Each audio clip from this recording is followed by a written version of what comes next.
வணக்கம், ஆகாஷவாணி.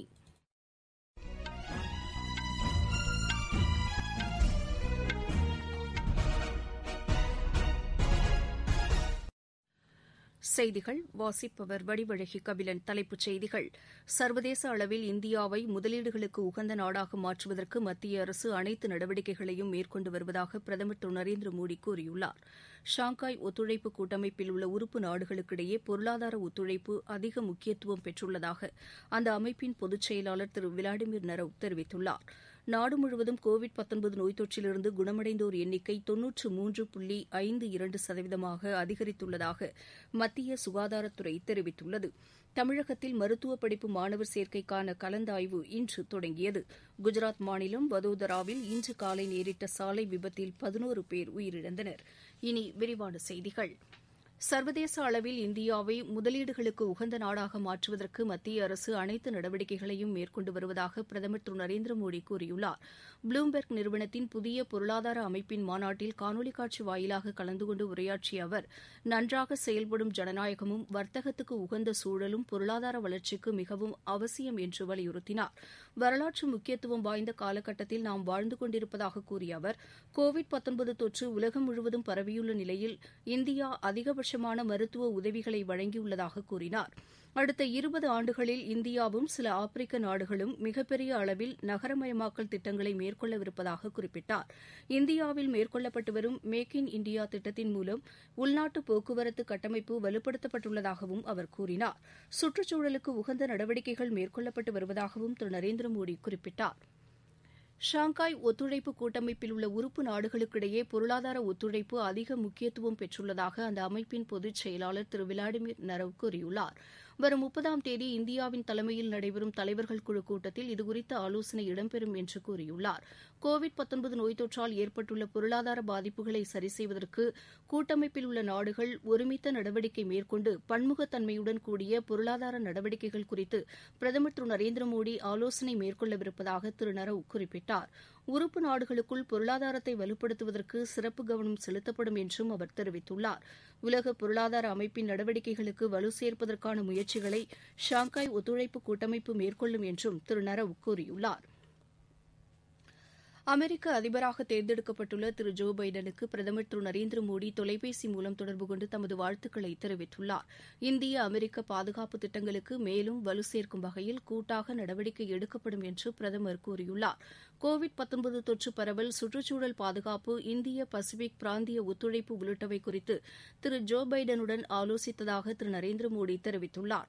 துணை அதிபராக தேர்ந்தெடுக்கப்பட்டுள்ள திருமதி கமலா ஹாரிஸுக்கும் திரு நரேந்திர மோடி வாழ்த்து தெரிவித்துக் கொண்டார். அமெரிக்காவில் வாழும் இந்தியர்கள் இதனால் பெருமை அடைந்திருப்பதாக அவர் கூறியுள்ளார்.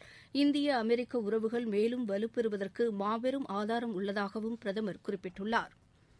நாடு முழுவதும் கோவிட்-19 நோய் தொற்றிலிருந்து குணமடைந்தோர் எண்ணிக்கை 93.52% அதிகரித்துள்ளதாக மத்திய சுகாதாரத்துறை தெரிவித்துள்ளது. கடந்த 24 மணி நேரத்தில் இந்த நோய் தொற்றிலிருந்து 44,000 பேர் குணமடைந்துள்ளனர். புதிதாக நேற்று மட்டும் 38,617 பேருக்கு நோய் தொற்று உறுதி செய்யப்பட்டுள்ளதாக தெரிவிக்கப்பட்டுள்ளது. நோய் தொற்று தொடர்பாக நேற்று 9,37,000 பரிசோதனைகள் மேற்கொள்ளப்பட்டுள்ளதாக இந்திய மருத்துவ ஆராய்ச்சிக் குழுமம் தெரிவித்துள்ளது. குஜராத் மாநிலம் வதோதராவில் இன்று காலை நேரிட்ட சாலை விபத்தில் 11 பேர் உயிரிழந்தனர், 15 பேர் காயமடைந்தனர். டெம்போவும் கண்டெய்னர் லாரியும் மோதியதில் இந்த விபத்து நேரிட்டதாக காவல்துறையினர் தெரிவித்துள்ளனர். விபத்தில் உயிரிழந்தவர்களின் குடும்பத்தினருக்கு குடியரசுத் தலைவர் திரு ராம்நாத் கோவிந்த், குடியரசு துணைத் தலைவர் திரு வெங்கையா நாயுடு, பிரதமர் திரு நரேந்திர மோடி, உள்துறை அமைச்சர் திரு அமித் ஷா, குஜராத் முதலமைச்சர் திரு விஜய் ரூபானி ஆகியோர் ஆழ்ந்த இரங்கல் தெரிவித்துள்ளனர். இந்த விபத்து தமக்கு மிகுந்த மன வருத்தத்தை ஏற்படுத்தியுள்ளதாகவும் காயமடைந்தவர்கள் விரைவில் குணமடைய தாம் பிரார்த்திப்பதாகவும் பிரதமர் கூறியுள்ளார். விபத்தில் காயமடைந்தவர்களுக்கு உடனடி மருத்துவ உதவிகளை செய்யுமாறு குஜராத் முதலமைச்சர் உத்தரவிட்டுள்ளார். நீங்கள் கேட்டுக்கொண்டிருப்பது ஆகாசவாணியின் செய்தி அறிக்கை. கோவிட்-19 எதிரான போரில் நமக்கான 3 கவசங்கள். முகக்கவசம் அணிவோம், தனிநபர் இடைவெளியை கடைபிடிப்போம், கை மற்றும் முக சுத்தம் பராமரிப்போம். தமிழகத்தில் மருத்துவ படிப்பு மாணவர் சேர்க்கைக்கான கலந்தாய்வு இன்று தொடங்கியது. இதுகுறித்து சென்னையில் செய்தியாளர்களிடம் பேசிய மக்கள் நல்வாழ்வுத்துறை அமைச்சர் டாக்டர் விஜயபாஸ்கர், கோவிட்-19க்கான விதிமுறைகளை பின்பற்றி வெளிப்படையாக மருத்துவ கலந்தாய்வு நடைபெறுவதாக கூறினார்.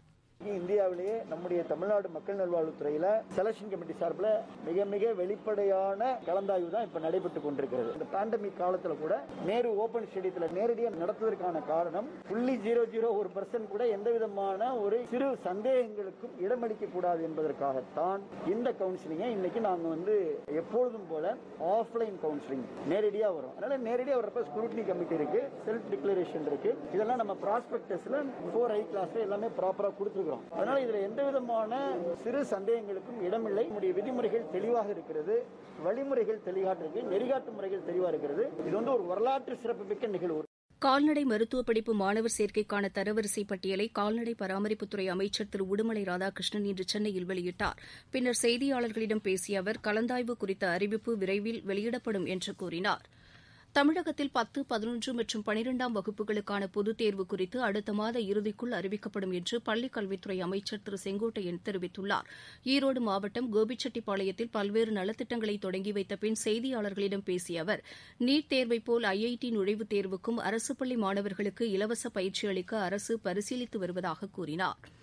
சென்னையில் 61,843 கோடி ரூபாய் மதிப்பீட்டில் செயல்படுத்தப்படவுள்ள மெட்ரோ ரயில் 2வது கட்ட திட்டத்திற்கு மத்திய உள்துறை அமைச்சர் திரு அமித் ஷா வரும் சனிக்கிழமை அடிக்கல் நாட்டுகிறார்.